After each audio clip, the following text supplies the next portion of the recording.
National Herald case में सोनिया गांधी और राहुल गांधी को मिली फौरी राहत के बाद कांग्रेस पार्टी संसद से सड़क तक प्रदर्शन कर रही है।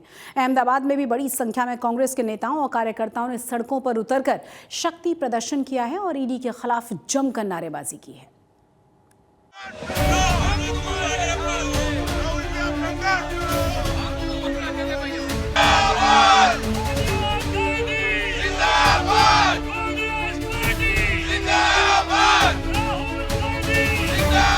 अहमदाबाद में कांग्रेस का शक्ति प्रदर्शन।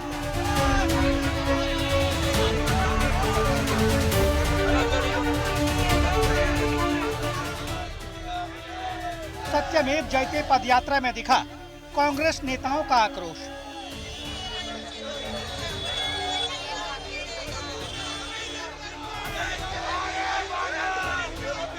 सरकार और ईडी के खिलाफ कांग्रेस का हल्ला बोल। नेशनल हेराल्ड केस में कांग्रेस नेता राहुल गांधी और सोनिया गांधी को कोर्ट से राहत मिली है, जिसके बाद कांग्रेस पार्टी ने सरकार और जांच एजेंसी के खिलाफ मोर्चा खोल दिया है। बुधवार को संसद से लेकर सड़क तक कांग्रेस ने केंद्र सरकार और प्रवर्तन निदेशालय यानी ईडी के खिलाफ जोरदार विरोध प्रदर्शन किया। अहमदाबाद में बैनर पोस्टर लिए सैकड़ों कांग्रेस के नेता सड़कों पर उतरे। कांग्रेस के नेता और कार्यकर्ताओं में खुशी का माहौल देखा जा रहा है। मैं और भी आपको तस्वीर दिखाऊंगा। अहमदाबाद के नेहरू ब्रिज के पास कांग्रेस के कार्यकर्ता और खास करके अहमदाबाद कांग्रेस समिति की तरफ से एक पदयात्रा का आयोजन किया गया है। सत्यमेव जयते के नाद के साथ पदयात्रा आयोजित की गई है। हालांकि इस पदयात्रा को पुलिस की मंजूरी नहीं दी गई है, लेकिन जिस प्रकार से सोनिया गांधी, राहुल गांधी समेत कांग्रेस के नेताओं को नेशनल हेराल्ड मामले में राहत दी गई है, ऐसे में कांग्रेस के कार्यकर्ताओं को खुशी देखने को मिल रही है। मंगलवार को दिल्ली की अदालत ने national Herald money laundering case में ईडी की याचिका पर संज्ञान लेने से इनकार कर दिया, जिसके बाद कांग्रेस ने इसे सत्य की जीत बताते हुए सत्यमेव जयते पदयात्रा निकाली और ईडी के खिलाफ अपनी भड़ास भी निकाली। अमित भाई, किस प्रकार से देख रहे हैं इस राहत को? बात कर रहे हैं, राहत को किस तरह से देख रहे हैं? पदयात्रा निकाल रहे हैं आप लोग। ये सत्य की विजय है। तानाशाही और सरकार की जो दबाव और डराने की राजनीति है, उसके सामने सत्य का जय हुआ है। कहा जा रहा है कि ईडी की चार्जशीट में कमी थी, लेकिन जो दिल्ली के अंदर कुछ एफआईआर हुई है उसके मुताबिक आने वाले दिनों में हो सकता है ईडी चार्जशीट रखे। ये भाजपा सरकार बिना कारण जो गांधी परिवार को बदनाम करने की कोशिश थी, जो डराने दबाने की राजनीति थी, उसके सामने सत्य का जय हुआ है। हम अंग्रेजों से भी लड़े थे और ये नए अंग्रेजों के सामने भी लड़ेंगे। अमित चावड़ा, कांग्रेस के प्रदेश अध्यक्ष को तस्वीरों में आप देख रहे हैं कि जिस प्रकार से पदयात्रा यहाँ पे निकाली गई है, वो भी इस पदयात्रा में शामिल हुए हैं। नेहरू ब्रिज से होते हुए ये पदयात्रा आगे की तरफ बढ़ रही है। कांग्रेस ने ईडी और केंद्र सरकार पर विपक्ष को दबाने का आरोप लगा रही है और नेशनल हेराल्ड मामले को पूरी तरह से राजनीतिक बदले की कार्रवाई बता रहे हैं। कांग्रेस का कहना है कि कोर्ट का फैसला सत्य की जीत है। वहीं ईडी की कार्रवाई को लेकर पार्टी ने साफ कर दिया कि इस मुद्दे पर आंदोलन जारी रहेगा।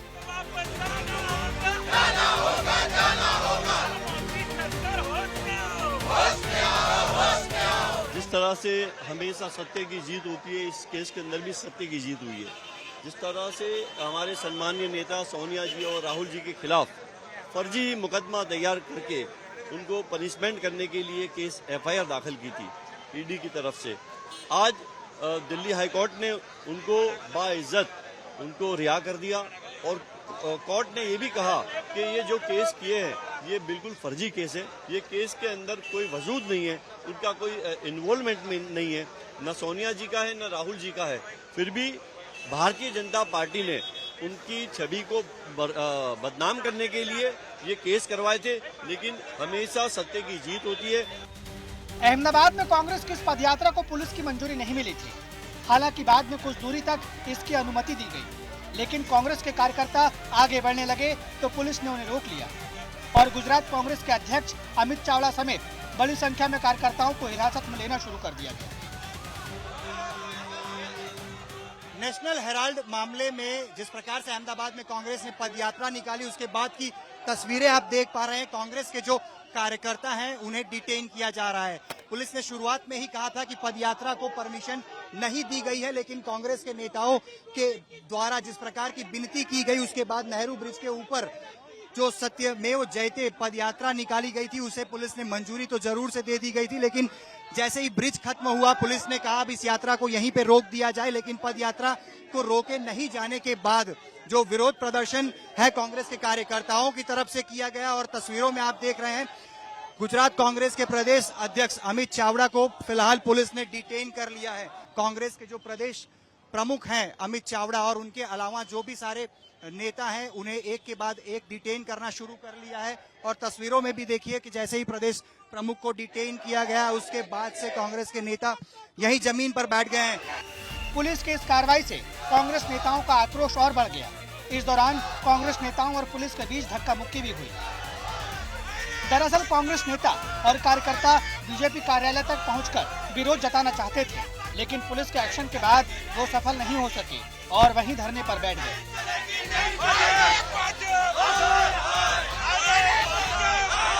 हम लोग भाजपा कार्यालय जा रहे हैं और कह रहे हैं उनको कि ये भाजपा जो है जिस तरीके से तानाशाह बनकर देश में गलत एफआईआर, गलत चार्जशीट और जिस तरीके से ईडी और सीबीआई को अपने पालतू कुत्ते बना दिए हैं, हमारे सुप्रीम कोर्ट ने जिन एफआईआर को खारिज कर दिया, सत्यमेव जयते की सोच साथ सत्य का विजय होता है। जिस तरीके से बदले की भावना से सरकार चल रही है, ईडी को बेनकाब किया है सुप्रीम कोर्ट ने, आने वाले दिनों में उन अफसरों को जवाब देना पड़ेगा। सरकार बदलेगी, अफसर को जवाब देना पड़ेगा। इस तरीके की दादागिरी, इस तरीके की गुंडागर्दी जो सरकार कर रही है। कांग्रेस का आरोप है कि केंद्र सरकार और ईडी की गांधी परिवार को बदनाम करने की कोशिश नाकाम हो गई है। अब बीजेपी के पास कोई जवाब नहीं है, इसीलिए कांग्रेस नेताओं की आवाज दबाने की कोशिश की जा रही है। अहमदाबाद से अतुल तिवारी के साथ आज तक।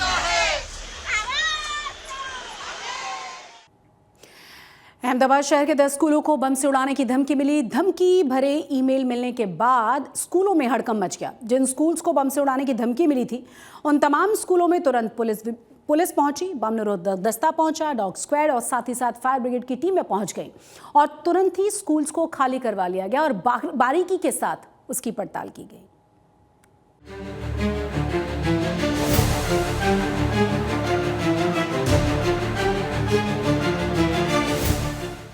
अहमदाबाद शहर के 10 प्राइवेट स्कूलों को बम से उड़ाने की धमकी के बाद हड़कंप मच गया। ये धमकी ईमेल के जरिए मिली, जिसमें दोपहर करीब 1:11 पर स्कूलों में बम से विस्फोट करने का जिक्र था। ईमेल मिलते ही स्कूलों में अफरा तफरी का माहौल था। अभिभावकों को जैसे ही ईमेल का पता चला वो एक के बाद एक स्कूल पहुंचने लगे। सूचना मिलते ही पुलिस प्रशासन तुरंत एक्शन मोड में आ गया। आनन फानन में स्कूलों को खाली कराया गया और छुट्टी घोषित कर दी गई।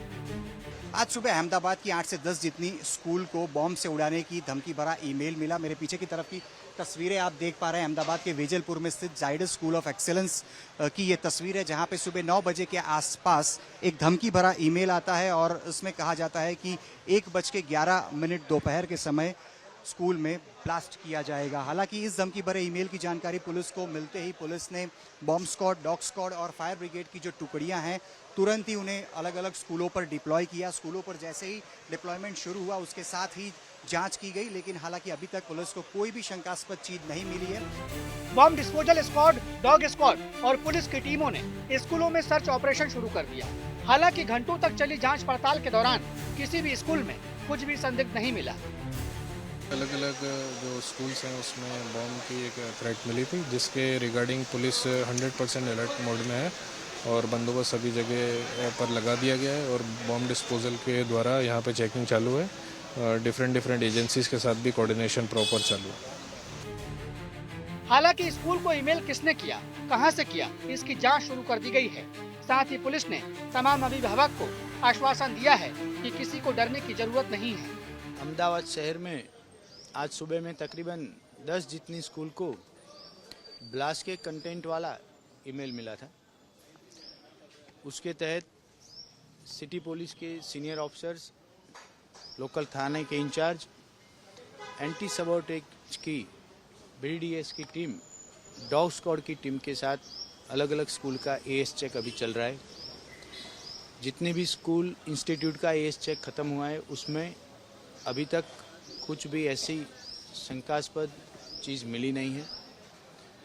आफ्टरनून के जितने भी सेशन थे ज़्यादातर स्कूल ने उसको या पोस्टपोन किया है या कैंसिल कर दिया है। जिस प्रकार से बॉम्ब से स्कूल को उड़ाने की धमकी मिली, इसके बाद स्कूलों में अफरा तफरी का माहौल मच गया। कई सारे पेरेंट्स में डर का माहौल देखने को मिला और जिन स्कूलों को धमकी भरा ईमेल आया था उन्होंने स्कूल में पढ़ रहे बच्चों को छोड़ दिया। लेकिन एहतियातन आसपास में जो दूसरी स्कूल थी उन्होंने भी अपने स्कूलों में छुट्टी घोषित कर दी। हालांकि पुलिस की जांच पूरी हो चुकी है, फायर ब्रिगेड, बॉम्ब स्क्वाड की भी जांच पूरी हो चुकी है। कोई शंकास्पद चीज अब तक हाथ में नहीं लगी है। पुलिस आश्वस्त है और सारे पेरेंट्स को एक ही सूचना दी गई है कि किसी को डरने की जरूरत नहीं है। इन सभी चीजों के बीच में फिलहाल जांच पूरी हुई है और धीरे धीरे पुलिस की जो टीमें हैं वो भी स्कूल से निकलने की शुरुआत करी है। लेकिन साइबर की जो एक्सपर्ट की जो टीम है वो अब इस बात की जांच कर रही है कि धमकी भरा ईमेल कहां से किया गया है। कैमरा पर्सन जयमीन व्यास के साथ अतुल तिवारी, आज तक, अहमदाबाद।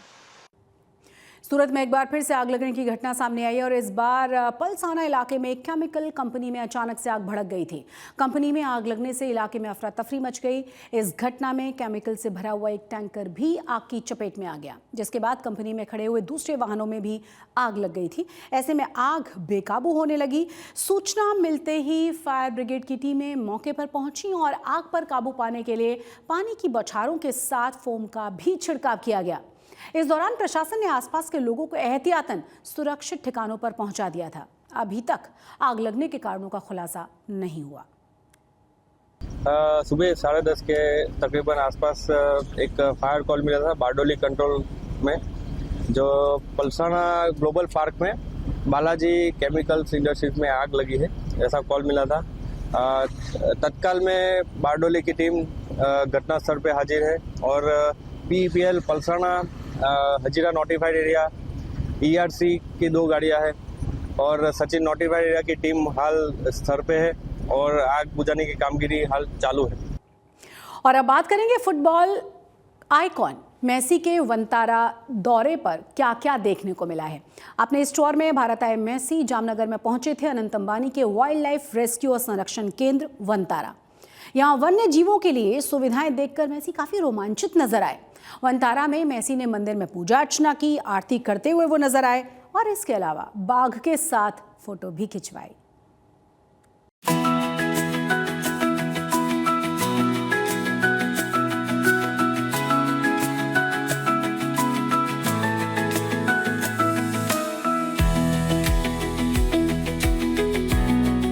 फुटबॉल के साथ मैदान में जादू दिखाने वाले मेसी के हाथ में पूजा की थाली, बाघ के साथ मेसी का हंसी मजाक।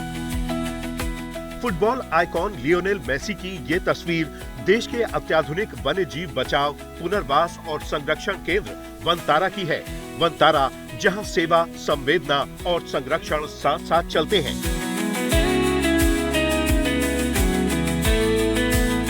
तेरह दिसंबर को भारत दौरे पर आए फुटबॉल आइकॉन मेसी का वनतारा में अहम पड़ाव था।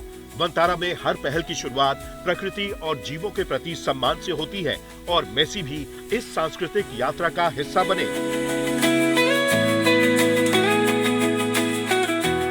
मेसी ने अंबे माता, भगवान गणेश और हनुमान जी की पूजा के साथ भगवान शिव के अभिषेक में भाग लिया और विश्व शांति व एकता के लिए प्रार्थना की। वनतारा के संस्थापक अनंत अंबानी भी उनके साथ नजर आ रहे हैं। तस्वीरें देखिए, हाथ में आरती की थाली, माथे पर टीका, विशुद्ध हिंदुस्तानी अवतार में नजर आ रहे हैं फुटबॉल के जादूगर लियोनेल मेसी। पूजा आरती के बाद साथी खिलाड़ी लुइस सुआरेज और रोड्रिगो डी पॉल के साथ मेसी ने वनतारा के विशाल संरक्षण परिसर का दौरा भी किया। यहाँ उन्होंने शेर, बाघ, तेंदुए, हाथी और कई दुर्लभ जीव जंतुओं को उनके प्राकृतिक वातावरण में फलते फूलते हुए देखा। मेसी ने हर्बीवोर केयर सेंटर और रेप्टाइल केयर सेंटर का दौरा किया। यात्रा के दौरान उन्होंने multi speciality wild life hospital भी देखा, जहां उन्होंने वास्तविक समय में नैदानिक और शल्य चिकित्सीय प्रक्रियाओं को देखा। बाद में ओकापी, गैंडे, जिराफ और हाथियों को खाना भी खिलाया। वैश्विक दृष्टि से उन्होंने देश में वन्य जीव देखभाल और संरक्षण को आगे बढ़ाने के लिए भारत के प्रधानमंत्री की प्रतिबद्धता की भी सराहना की। वंतारा के फोस्टर केयर सेंटर में अनाथ और कमजोर जानवरों की प्रेरणादायक कहानियों ने मेसी को भावुक कर दिया। इसी दौरान अनंत अंबानी और राधिका अंबानी ने एक शेर के शावक का नाम लियोनेल रखा, जो आशा और संरक्षण का प्रतीक बन गया।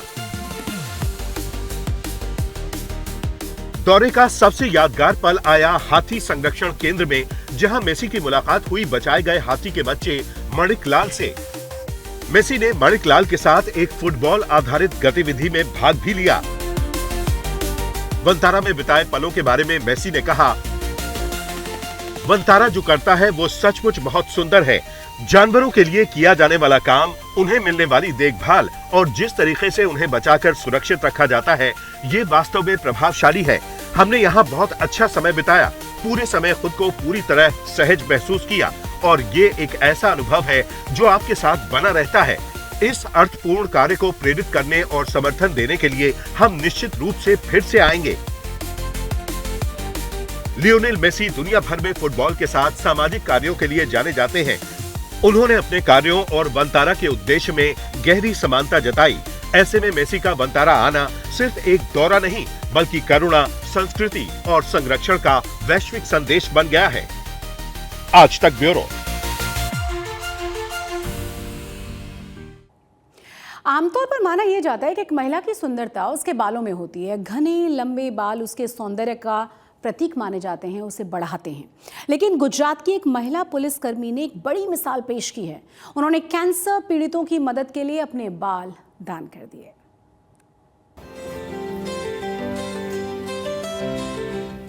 ये हैं साबरकांठा जिले के खोडम गांव की रहने वाली दामिनी पटेल। पेशे से पुलिसकर्मी हैं और गांधीनगर के साइबर क्राइम पुलिस स्टेशन में तैनात हैं।